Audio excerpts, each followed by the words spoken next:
ची काही स्क्रुटिनी होणार आहे? अशा पद्धतीचा कुठेही निर्णय किंवा अशा पद्धतीची कुठेही चर्चा ही शासन स्तरावर झालेली नाही माझ्या माहितीनुसार.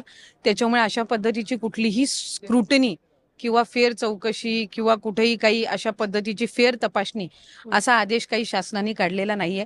त्यामुळे विनाकारण कुणीही गैरसमज त्या बाबतीतला करू नये.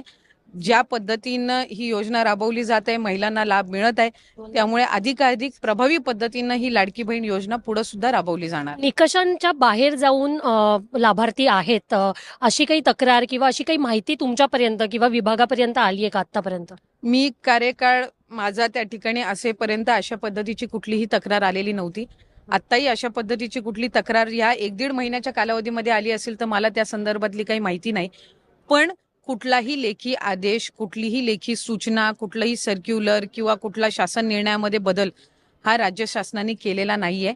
त्याच्यामुळे अशा पद्धतीनं कुणीही गैरसमज पसरवूही नाही आणि कुणी करूनही घेऊ नये. पण आदिती, जे अनेकदा असं होतं की योजनेचे जे निकषाबाहेरचे लाभार्थी असतात त्यांच्यावर जनरली कंट्रोल केलं जातं किंवा त्यांचा जो निकषाच्या बाहेरचे ज्या केसेस आहेत त्याचा एक पुनर्विचार केला जातो. काही दिवसांपूर्वी मुख्यमंत्री फडणवीस सुद्धा याबद्दल बोललेले होते. तर असं काही विचार आहे का? नाही, खरं तर आपण जर आज लाभार्थ्यांची संख्या बघितली तर ती 2,35,00,000 पेक्षा अधिक आहे.